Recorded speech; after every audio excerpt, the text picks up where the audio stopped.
సుపరిపాలనా దినోత్సవం సందర్భంగా ప్రత్యేక కార్యక్రమం వింటారు. అతిథి మెంబర్ వినియోగదారుల వివాదాల పరిష్కార కమిషన్ బి కృష్ణమూర్తి గారు. పరిచయకర్త ఎన్ మణి. శ్రోతలకు నమస్కారం. మాజీ ప్రధాని అటల్ బిహారీ వాజ్పేయి జయంతి సందర్భంగా ప్రతి సంవత్సరం డిసెంబర్ 25ని గుడ్ గవర్నెన్స్ డే, సుపరిపాలనా దినోత్సవంగా జరుపుకుంటాం. దేశంలో విద్యార్థులకు, పౌరులకు, అలాగే ప్రభుత్వానికి కూడా వారి వారి బాధ్యతలను గుర్తుచేసే లక్ష్యంతో ఈ రోజున పలు కార్యక్రమాలు నిర్వహిస్తారు. ఈ నేపథ్యంలో సుపరిపాలన గురించి అవగాహన కల్పించడం కోసం మనతో ఉన్నారు మెంబర్ వినియోగదారుల వివాదాల పరిష్కార కమిషన్ వి కృష్ణమూర్తి గారు. వారిని అడిగి మరిన్ని వివరాలు తెలుసుకుందాం. సార్ నమస్తే అండి. అందరికీ నమస్కారాలు. ముందుగా సుపరిపాలన అంటున్నాం కదండి, సో ఈ సుపరిపాలనకి పరిపాలనకి ఉన్న తేడా ఏంటండి? ఫస్ట్ అన్నిటికంటే ముఖ్యం మన దేశం. దేశం నాకేమిచ్చిందని కాకుండా నేను దేశానికి ఏమిచ్చాను అనే స్ఫూర్తిని నిండుగా తీసుకొని మనం ప్రారంభిద్దాం. ఓకే. పరిపాలన అనేది మానవ శరీరము అని అనుకుంటే మనిషి మేధోశక్తి సుపరిపాలన లేక మంచి పరిపాలన అని అనుకోవచ్చు. ఓకే. పరిపాలన అనేది ఒక యంత్రమైతే దాన్ని నడిపే ఇంధనమే సుపరిపాలన అని అనవచ్చు. మనిషి యొక్క సంపూర్ణ శక్తియుక్తులను వినియోగించి సమాజంలోని ప్రతి ఒక్కరికి లభ్యమైన వనరుల వినియోగంతో సంఘానికి ఆనందదాయక ఆరోగ్య జీవితం జీవించే హక్కును ప్రసాదించడం అని కూడా అనుకోవచ్చు. సుపరిపాలనలో ప్రభుత్వం అనుకున్న అధికారాలను ఉపయోగించి ఆర్థిక వనరులను సమాజ అభివృద్ధికి వినియోగిస్తూ తక్కువ అధికారాన్ని చలాయిస్తూ ఎక్కువ అభివృద్ధికి కృషి చేస్తూ ఉండడమే సుపరిపాలన. ఈ భూమిపై ఏనాడో జన్మించిన చాణక్య మరియు భర్తృహరి లాంటి తేజోమూర్తులు ఏనాడో సుపరిపాలన అంటే ఏంటి, ఎలా ఉండాలో మనకి క్లుప్తంగా ఆల్రెడీ తెలియపరిచారు. ఇప్పుడు సుపరిపాలన గురించి ఎప్పటి నుంచో చెప్పారు కదండి. ఇప్పుడు భర్తృహరి గురించి అన్నారు, లేకపోతే అన్నిటికన్నా ముఖ్య చాణక్యుడు చెప్పిన నీతి సూత్రాలు కానీ అవన్నీ ఇప్పటికీ మనం పాటిస్తూ ఉంటాము. సుపరిపాలన అంటే దాని యొక్క ముఖ్య ఉద్దేశం ఏంటండి? ఏ రకంగా అది ప్రజలకు ఉపయోగపడుతుంది? ప్రజాస్వామ్య వ్యవస్థ, డెమోక్రటిక్ కంట్రీ మంది. అవునండి. ఆ డెమోక్రసీని అది అత్యుత్తమ వ్యవస్థ. ఇది మోస్ట్ ఇంపార్టెంట్. డెమోక్రటిక్ అంటే it's by the people, for the people, to the people. So it is the people who plays a key role who to get good governance. వాళ్ళకి ఏంటంటే వాళ్ళు జీవించడానికి తన జీవితకాలం ఎలా ఉండాలో, మంచి పరిపాలన ఎలా ఉండాలో మార్గాలను మనం అమలు చేసుకోవాలి.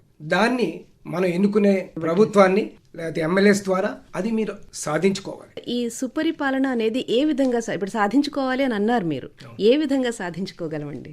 ఇందులో మన పాత్ర ఎంత, పౌరుల పాత్ర, విద్యార్థుల పాత్ర ఎంత ఉంటుంది, ప్రభుత్వం పాత్ర ఎంత ఉంటుంది? నేటి విద్యార్థులు రేపు పౌరులు, దేశోద్ధారకులు, మన దేశాన్ని పరిపాలించిన వాళ్ళు అవుతారు. కనుక వారు అణువణువున ప్రతి అంశంలోని వాళ్ళు పార్టిసిపేషన్ ఉంటే ఆ దేశోభివృద్ధి డెఫినెట్గా 100% ఉంటుంది. ఆ దేశం బాగుపడుతుంది, ఆ రాష్ట్రం బాగుపడుతుంది, ఆ వీధి బాగుపడుతుంది, ఆ ఊరు బాగుపడుతుంది. అంటే మనకేంటంటే సహృద్భావతం మనం ఎక్కువ అది కల్పించాలి, అది నేర్పించాలి. ఒక సంస్కారం మన పిల్లలకి నేర్పాలి. అది నేర్పినప్పుడు ఆ సమాజానికి వాళ్ళు ఒక స్ఫూర్తిని, ఏదో మెసేజ్ ఇవ్వాలి.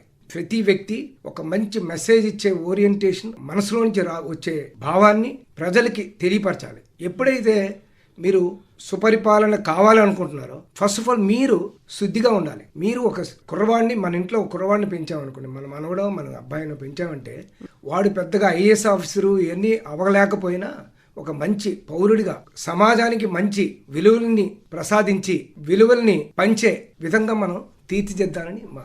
ఓకే. సో అలాగే ఇప్పుడు రాజ్యాంగం అన్నారు, ఇది మనకి అతిపెద్ద రాజ్యాంగాన్ని అడాప్ట్ చేసుకున్న దేశం కదండి మనది. సో ఈ రాజ్యాంగంలో సుపరిపాలన గురించి చెప్పిన అంశాలు ఏమిటి, అలాగే ఒక సుపరిపాలనకి, ఒక గుడ్ గవర్నెన్స్కి, డెమోక్రసీకి ఉన్న కనెక్షన్ ఏంటండి? భారత రాజ్యాంగంలోని మౌలిక విధానాలు రూపకల్పనలోనే సుపరిపాలన దృష్టిలో పెట్టుకున్నారు. భారత రాజ్యాంగం దేశానికి అత్యుత్తమ చట్టం. రాజ్యాంగం ద్వారా గణతంత్ర ప్రతిపత్తి వచ్చింది. 26 జనవరి 1950న భారత రాజ్యాంగాన్ని అమలుపరిచిన తర్వాత స్వాతంత్ర భారతదేశం సర్వసత్తక ప్రజాస్వామ్య గణతంత్ర రాజ్యముగా అవతరించింది. నిర్మాణం ఎలా ఉండాలి, పరిపాలన ఎలా జరగాలి అనే విషయాలను రాజ్యాంగం నిర్దేశించి శాసన వ్యవస్థ, కార్యనిర్వాహక వ్యవస్థ, న్యాయ వ్యవస్థల ఏర్పాటు, వాటి అధికారాలను, బాధ్యతలను, వాటి మధ్య సమన్వయం, రెండు కోఆర్డినేషన్, కమ్యూనికేషన్ ఎలా ఉండాలో నిర్దేశిస్తుంది. ఓకే. సో ఇప్పుడు ఏమి చేసినా కూడా ప్రభుత్వం అది ప్రజల అభివృద్ధికి, దేశాభివృద్ధికి తోడ్పడే విధంగానే ఉండాలి కదండి. సో సుపరిపాలన అనేది అభివృద్ధికి ఏ విధంగా తోడ్పడుతుంది అని అంటారు మీరు? అంటే సుపరిపాలన లక్షణాలు అంటే ఫస్ట్ ఆఫ్ ఆల్ పౌరులకి అందరికీ సమన్యాయం, పారదర్శక పాలన, మానవ అభివృద్ధి పథకాలు రూపకల్పన, రాజ్యాంగ హక్కులు, ఫలాలు అందరికీ లభ్యం కావాలి. ఓకే. వివిధ శాసనాలు, పథకాలు అమలులో అవినీతి లేకుండా చూడడం. ముఖ్యంగా అవినీతి అది ఒక క్యాన్సర్ లాగా అణువణువున మనలో ఉండిపోయింది. మనం అందరం కూడా ఒప్పుకోవాల్సింది. ఆ క్యాన్సర్ని ఇచ్చేయాలంటే నేటి పౌరులందరూ కూడా కష్టపడి దాన్ని బేసిక్గా ప్రతి వ్యక్తి కూడా ఏంటంటే సమాజంలో మనం మామూలుగా ఏమనుకుంటామంటే ఒక లంచం తీసుకున్నారు, లేకపోతే ఈ పథకాలు సరిగా అమల్లో లేవు, అవినీతి ఉంది అని అనుకుంటున్నాం. అందరూ అనుకుంటున్నాం. కానీ మీకు ఒక పోస్ట్ ఇచ్చినప్పుడు, ఒక ఉద్యోగం ఇచ్చినప్పుడు అవినీతి చేయకుండా ఉండాలని ఫస్ట్ మీకు దృక్పథం ఉందా లేదా? Basic thing, don't ask the country what she has done for you, but what you have done for the country. That is paramount important. Correct అండి. అలాగే ఇప్పుడు పారదర్శకత, బాధ్యత, జవాబుదారీతనం, భాగస్వామ్యం ఈ 4 సుపరిపాలనకి మూల స్తంభాలు అంటారు. ఏంటండి వీటి గురించి కొంచెం ఎక్స్ప్లెయిన్ చేస్తారా? పారదర్శకత అంటే మీరు మంచి ప్రశ్న వేశారు. అంటే ట్రాన్స్పరెన్సీ. గవర్నమెంట్ ఏం చేసినా ప్రతి ఆఫీస్లోని ట్రాన్స్పరెన్సీ మెయింటైన్ చేయాలి. ఓకే. అదే పారదర్శకత అంటే. అది అతి ముఖ్యమైనది. ఇది ప్రభుత్వానికి కూడా వర్తిస్తుంది. ప్రజలకు పాలనాపరమైన విధి విధానాలను అర్థమైనట్లు ప్రభుత్వం తెలియపరచాలి. అదేవిధంగా మనం ఒక ఆఫీస్లో పనిచేస్తున్నాం అనుకోండి. Suppose you are doing something, you have to feel that your doing very important for yourself. అప్పుడే మీకు కరెక్ట్, మీ అంతలు మిమ్మల్ని మీరు ప్రేమించుకోగలిగితే అప్పుడు దేశం అంతా కూడా ప్రేమిస్తుంది. అప్పుడు మీరు ఉపయోగపడతారు. మీరు ప్రభుత్వ యంత్రాంగము, అధికారులు, ప్రజానాయకులు జవాబుదారీతనంతో వ్యవహరించాలి. మరీ ముఖ్యంగా ప్రజల భాగస్వామ్యం లేనిదే ఏ ప్రభుత్వం విధానము పరిణితి చెందదు. It cannot be successful without the involvement of the people. న్యాయ వ్యవస్థ ఉందండి. సో ఒక న్యాయ వ్యవస్థకి సుపరిపాలనకి ఉన్న సంబంధం ఏంటి? సుపరిపాలన సాధించాలి అంటే న్యాయ వ్యవస్థ ఏ విధంగా హెల్ప్ చేస్తుందండి? డెఫినెట్గా సుపరిపాలన కావాలంటే న్యాయ వ్యవస్థ ఏంటంటే ఇది ప్రజలకు, ప్రభుత్వానికి ఒక బ్రిడ్జ్, ఇట్స్ వారధిగా పనిచేస్తుంది. ఎందుకంటే మంచి న్యాయం మీకు పొందుతున్నాను అని మీకు ప్రతి పౌరుడు ఇక్కడ అనుకున్నారనుకో, మన స్టేట్లోనే తీసుకొని, లేకపోతే మన డిస్టిక్లో, మన విశాఖపట్నంలో అనుకుందాం అని అనుకుంటే అక్కడి నుంచి అది ఆ న్యాయం ఎప్పుడైతే ఇందో మౌత్ టు మౌత్ క్యాన్వస్ అయ్యి సుపరిపాలన ఇలా జరుగుతుంది, ప్రజలు ఒకరు మాట్లాడుకొని అది గవర్నమెంట్కి కూడా అది ఒక విధంగా సుపరిపాలన కింద చేరుతుంది. ఓకే. సో ఇప్పుడు ఎంతసేపు సుపరిపాలన మాకు కావాలి ప్రభుత్వం నుంచి అన్నదే ధ్యేయం కాకుండా సుపరిపాలన కోసం ప్రజలు చేయవలసిన పనులు ఏమిటి, ప్రజల బాధ్యత ఏంటండి? ఏ ప్రజల గురించి సుపరిపాలనను సాధించడానికి సంకల్పించామో ప్రజలు ప్రతి ఒక్కరూ ప్రభుత్వ విధానాలకి తోడ్పడాలి, సహకరించాలి కదా. మనం సహకరించకుండా ప్రభుత్వం అనేది ఇప్పుడు ఒక ఫైల్ ఒక దగ్గర మూవ్ అవ్వలేదంటే చీఫ్ మినిస్టర్ని తిరితేలా? ప్రజల ప్రభుత్వంలో మమేకమై జీవిస్తేనే ఫలాలు పూర్తిగా అందించినట్లు అవుతుంది. విధి విధానాల రూపకల్పనలో భాగస్వాములు అవ్వాలి. ఇందాక మనం మాట్లాడు, ప్రజలు అన్ని వర్గాలు ఆమోదయోగ్యమైన నిర్ణయాలను తెలియచేయాలి. ఈ దేశ ప్రజల మేధస్సు ఈ దేశ అభివృద్ధికే ఉపయోగించాలి. మనం జనరల్గా మన పిల్లలను ఫారెన్లో చదివిస్తున్నామని గొప్పగా చెప్పుకుంటాం, బ్రెయిన్ డ్రైన్. సో ఏంటంటే అది చాలా గొప్పగా చెప్పుకుంటాం. మన మేధస్సు తీసుకెళ్ళి పాశ్చాత్య దేశాలు, ఫారిన్ కంట్రీస్కి ఇవ్వడం వల్ల ఆ కంట్రీస్ నుంచే మళ్ళీ మనం ఇంపోర్ట్ చేసుకుంటున్నాం అనే విషయాన్ని మనం గుర్తుంచుకోవాలి. అందుకే కదండి ఇప్పుడు మోడీ గారు ఇప్పుడు మనకి made in India, make in India. Yes. So ఈ 2 పథకాలు కూడా సుపరిపాలనకి ఎంతవరకు ఉపయోగపడతాయండి? Made in India or make in India. ఇప్పుడు మీరే వాడుతున్నారు, అది మీరే తయారు చేసుకుంటున్నారు. జపాన్ అనేది హిరోషిమా ఆ వార్ అప్పుడు ఒక్క గడ్డి పూచ కూడా మొలదు అనే పరిస్థితి తీసుకొచ్చారు. అవునండి. అలాంటిది ఈరోజు వాళ్ళంతా వాళ్ళు తయారు చేసి వాళ్ళంతలో వాళ్ళు కష్టపడి ఆ కంట్రీని ఏ స్థితికి తీసుకెళ్లారు. మనం ఎందుకు తీసుకెళ్ళలేకపోతున్నాం? ఎందుకంటే మనకి ఈజీ అయిన థింగ్ మనకేంటంటే ఓకే, ఇంపోర్ట్ చేసుకున్నాం, చైనా వస్తువులు ఇంపోర్ట్ చేసేసుకున్నాం. చైనా వస్తువులు మనం ఎందుకు ఇరాడికేట్ చేయలేకపోతున్నాం? మన బ్రాండ్ వాడితే దీనికి మన స్వశక్తి, ఆ లాభం, ఎప్పుడైతే economy of the country is definitely going to develop. So ఇప్పుడు రీసెంట్గా ఇప్పుడు మీరు అన్నారు మనం ఇంపోర్ట్ చేసుకుని వాడుకుంటున్నాం అన్నారు కదండి. అయితే జస్ట్ ఒక్క వారం రోజుల క్రితం వచ్చిన న్యూస్ ఏంటి అంటే మన భారతదేశంలో తయారైన వందే భారత్ ట్రైన్స్ని రష్యా అధ్యక్షుడు వ్లాదిమిర్ పుతిన్ వాళ్ళ ట్రాక్స్ మీద నడిపించడానికి సిద్ధపడ్డారు తీసుకొని మన ట్రైన్స్ని. అంటే ఇది సుపరిపాలనే అవుతుంది. సో దీనికి మీరు ఏ విధంగా విశ్లేషిస్తారండి ప్రస్తుత అభివృద్ధిని?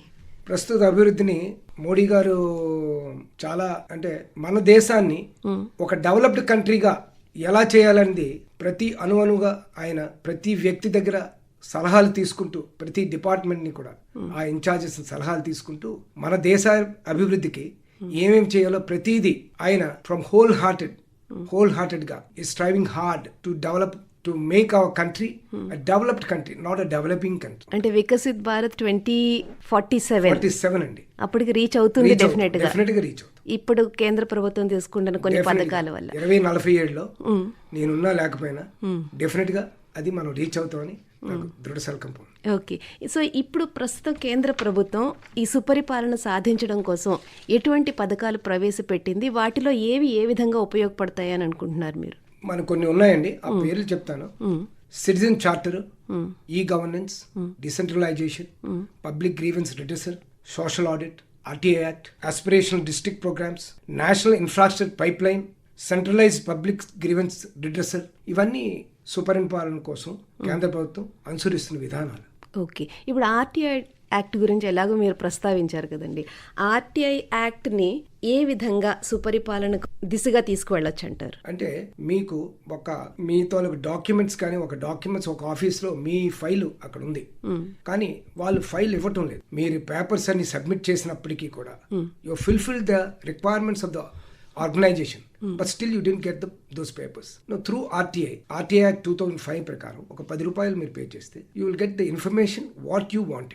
ఇది సుపరిపాలనకి ఏ విధంగా దోహదపడుతుందంటారు? సుపరిపాలనకి ఎందుకంటే అది లేనప్పుడు మనం ఎన్నో అవస్థలు పడేవారు. రైట్ టు ఇన్ఫర్మేషన్ యాక్ట్ వచ్చిన తర్వాత ఎంతో మందికి మనం కోర్టుల చుట్టూ తిరగకుండా డైరెక్ట్ గా ఇది మీరు పెట్టిన వెంటనే ఒక 1 month లోనే ఒక టైం బౌండ్ ఉంది, ఆ టైం బౌండ్ లోపల అది ఇవ్వాల్సి వస్తుంది. అది పరిపాలనకు ఆటోమేటిక్గా సుపరిపాలన, గుడ్ గవర్నెన్స్ కి యూస్ఫుల్ అవుతుందని నా అభిప్రాయం. అయితే ఆర్టీఐ యాక్ట్ వల్ల కొన్ని ఇబ్బందులు కూడా ఎదురవుతున్నాయి ఆఫీసర్స్ కి. లోపల ఉండే పాలసీ మ్యాటర్స్ ఉంటాయి, ఏవైతే ఇంటర్నల్ పాలసీ మ్యాటర్స్ కి అని కూడా ఒక వివాదం ఉంది. దీన్ని మీరు ఏ విధంగా విశ్లేషిస్తారు? అంటే జనరల్గా ఏమవుతుందంటే ఆర్టీఐ యాక్ట్కి ఆఫీసర్స్కి concerned officers who are dealing with that వాళ్ళకి కొద్దిగా వాళ్ళు దాచుకోవడానికి లేదు. బట్ స్టిల్ డ్యూటీ విధంగా ఒక బాస్ ఒక్కోసారి కోఆపరేట్ చేయకపోవడం వల్ల ఇలాంటి అడ్డంకులు వాళ్ళకి వస్తున్నాయి తప్ప ఆర్టీఐ ప్రకారం తప్పనిసరిగా వాళ్ళకి కావాల్సింది మనం ఇవ్వాల్సిందే, దాన్ని నో అని చెప్పడానికి ఏమీ లేదు. ఓకే.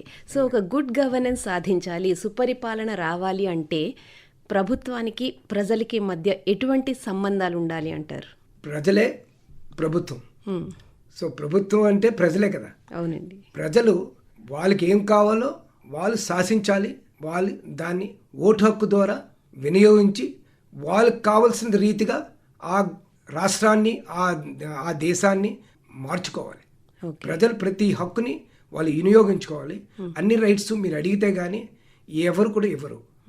ఇప్పుడు ఎమ్మెల్యే ఉన్నారు, ఒకప్పుడు ఎమ్మెల్యే ఎలక్ట్ అయిన తర్వాత మళ్ళీ 5 years వరకు కనిపించేవారు కాదు. ఇప్పుడు ప్రతిరోజు ఏం చేస్తున్నారండి అకౌంటబిలిటీ ఉంది. సో అది సుపరిపాలనకి చాలా యూస్ఫుల్ అవుతుంది. అది అకౌంటబిలిటీ ఉంటుంది. నెక్స్ట్ ప్రతి వ్యక్తి 18 years అబౌవ్ ఎవరైతే ఉన్నారో వాళ్ళందరూ కూడా ప్రతిరోజు న్యూస్ పేపరు చదివి ఏం చేస్తున్నారు, ప్రతి గవర్నమెంట్ ఏం చేస్తుంది, ఏ దిశగా మనం వెళ్తున్నాం, మనం 2047 అనుకున్నాం, అది నిజంగా ప్రతి వ్యక్తి ప్రయత్నిస్తే కదా ఆ గవర్నమెంట్ చేయగలదు. గవర్నమెంట్ని బ్లేమ్ చేయడం మనకు వచ్చు, కానీ మనం ఏం చేస్తున్నాం అనేది ప్రతి వ్యక్తి గుండెల మీద చేయి పెట్టుకొని క్వశ్చన్ చేసుకుంటే డెఫినెట్గా ఆ దేశం బాగుపడుతుందని నా అభిప్రాయం. ఓకే. సో ఒక సుపరిపాలన సాధించడానికి మీడియా, అది ఏ రకమైన మీడియా అయినా కావచ్చండి, అది ప్రింట్ మీడియా కావచ్చు, ఆన్లైన్ మీడియా కావచ్చు, ఒక మీడియా పాత్ర ఏంటంటారు? మీడియా పాత్ర ఎప్పుడు ఉంటుంది. ఆల్ ఇండియా రేడియో అవ్వచ్చు, లేకపోతే ఎనీ టీవీ న్యూస్ అవ్వచ్చు. అది ఏంటంటే ఎప్పుడైతే ఈ మీడియా అనేది ఎక్కువైందో అకౌంటబిలిటీ పెరిగింది. ఇంతకుముందు ఎప్పుడో ఆకాశవాణి వచ్చేది కాబట్టి you don't have that there is no counter attack for them. Now they know that they have been watched. 10 to 5 మన ఆఫీస్కి వెళ్ళగలుగుతున్నాము. అదేవిధంగా వాళ్ళు సాయంత్రం లోపల ఏం చేస్తున్నారనేది ప్రతి వ్యక్తి అబ్జర్వ్ చేస్తున్నారు. అవునండి, ఆ రోజులు పోయాయండి. మీడియా వల్ల ఇవన్నీ ఈ అకౌంటబిలిటీ పెరిగిందండి. ఓకే. సో అయితే ఇప్పుడు సుపరిపాలనకి ప్రస్తుత వ్యవస్థలో ఉన్న అడ్డంకులు ఏంటండి? అడ్డంకులు అంటే ఇప్పుడు పోలీస్ స్టేషన్కి ఒక వ్యక్తి ఒక కంప్లైంట్ తీసుకొని వెళ్ళారు. సుపరిపాలన చేయడానికి యాక్చువల్గా నిజంగా పోలీస్ అధికారి చేద్దాం అనుకున్న కన్సర్న్ ఎమ్మెల్యే నుంచి ఫోన్ వస్తుంది. అది ఒక అడ్డంకం. రాజకీయ అడ్డంకం అనేది ఉంటుంది ఎంత కాదన్నా. సో ఆయన చేద్దాం అనుకున్నా చేయలేరు. ప్రతి వ్యక్తికి అందినట్టు చేయాలంటే ఈ ఎవరైతే ఎన్నిక అయ్యారో ఎలక్టెడ్ ఎమ్మెల్యేస్ కానీ ఎంపీస్ కానీ ఈ గవర్నెన్స్లో అడ్మినిస్ట్రేషన్లో పోలీస్ అడ్మినిస్ట్రేషన్లో కానీ యాక్చువల్ అడ్మినిస్ట్రేషన్లో కానీ ఐఏఎస్ ఆఫీసర్స్ని పోలీస్ ఆఫీసర్స్ని ఇన్ఫ్లుయెన్స్ చేయకుండా వాళ్ళని ఫ్రీగా వాళ్ళు జాబ్ని చేయనిస్తే ఇవే మెయిన్ అడ్డంకులని నా అభిప్రాయం. సో ఎవరి రంగంలో వాళ్ళు ఉండి ఇంట్రూడ్ అవ్వకుండా ఉంటే ఒకళ్ళ దాంట్లో నుంచి మీరు ఇంట్రూడ్ అవ్వకుండా ఉంటే వాళ్ళు డెఫినెట్గా వాళ్ళు న్యాయం చేస్తారని నాకు బాగా నమ్మకం. Okay sir. అలాగే ఇప్పుడు మన ప్రస్తుత భారతదేశంలో యువకుల సంఖ్య ఎక్కువగా ఉంది, యువత పాత్ర చాలా ఉంది అంటున్నారు. మరి సుపరిపాలన కోసం యువత ఏ విధంగా చైతన్యవంతం కావాలి, ఏ విధంగా చైతన్యవంత పరచాలి వాళ్ళని? ఎస్, అంటే సుపరిపాలన అవ్వాలంటే ముందు యువకులు నడుం బిగించాలి. కాలేజీ నుంచి కూడా ఎక్కడ అన్యాయం జరిగినా ఒక వస్తువు రూపంలో కానీ, ఒక పోలీస్ డిపార్ట్మెంట్లో కానీ, ఒక లేడీకి కానీ, ఒక వయసున్న వ్యక్తికి కానీ అన్యాయం జరిగినప్పుడు వాళ్ళు వెంటనే దాన్ని టేకప్ చేసి కన్సర్న్ డిపార్ట్మెంట్కి వాళ్ళు కొంత టీం తయారు చేసుకోవాలి. Selected team, routine wise. అంటే వాళ్ళే చేస్తున్న కాకుండా ప్రతి కాలేజెస్లో పెట్టుకొని మొత్తం వైజాగ్ ఉందనుకోండి, అన్ని కాలేజెస్ నుంచి ఒక్కొక్కరు ఉంటారు. ఉన్న తర్వాత వాళ్ళు రొటేషన్లో పెట్టి ఒక్కొక్క ఇష్యూస్ మీద ఒక కలెక్టర్ దగ్గరికి వెళ్ళాలంటే ఈ వీధిలో ప్రాబ్లం ఉంది, వాళ్ళు టేకప్ చేసి ఆ కలెక్టర్కి ఆ ఇష్యూ వీళ్ళు వెళ్ళక్కర్లేదు, ప్రజలు వెళ్ళకుండా వాళ్ళే ఆ టీం అంతా ఉంటుంది. రొటీన్లో ఉన్నది వాళ్ళకి రొటేషన్ పెట్టాలి. వాళ్ళే వెళ్తే వాళ్ళకే తెలుస్తుంది. అందరికీ తెలియాలంటే రొటేషన్ పెట్టాలి. లేడీస్ అండ్ జెంట్స్ అందరూ కూడా, చిన్నపిల్లలు సెల్ఫ్ రిడ్రెసల్ ఫ్రమ్ 18 years నుంచి and above. Even above senior citizens కూడా ఇందులో ఇంక్లూడ్ చేసుకోవచ్చు. చక్కగా వాళ్ళ ఎక్స్పీరియన్స్ని ఈ పిల్లలు తీసుకొని దాన్ని నిజ జీవితంలో ప్రతిరోజు ప్రయత్నం చేయాలని నా. సో ఈ విధంగానే సుపరిపాలన ముందుకు సాగుతూ ప్రస్తుత కేంద్ర ప్రభుత్వం తీసుకుంటున్న పథకాలు ఏవైతే ఉన్నాయో వాటిని ప్రతి ఒక్కరూ అందుకుంటే ప్రభుత్వ నినాదం ప్రకారం 2047 నాటికి వికసిత భారతం మన ముందు సాక్షాత్కారం అవుతుంది అని ఆశిస్తూ మీ సమయాన్ని మా కోసం వెచ్చించినందుకు ధన్యవాదాలు తెలియజేస్తున్నాను. ఇంతవరకు సుపరిపాలనా దినోత్సవం సందర్భంగా ప్రత్యేక కార్యక్రమం విన్నారు. అతిథి మెంబర్ వినియోగదారుల వివాదాల పరిష్కార కమిషన్ విశాఖపట్నం వి కృష్ణమూర్తి గారు. పరిచయకర్త ఎన్ మణి. సమర్పణ ప్రాంతీయ వార్తా విభాగం, ఆకాశవాణి విశాఖపట్నం కేంద్రం. వెలువడింది ఆకాశవాణి విజయవాడ కేంద్రం నుండి.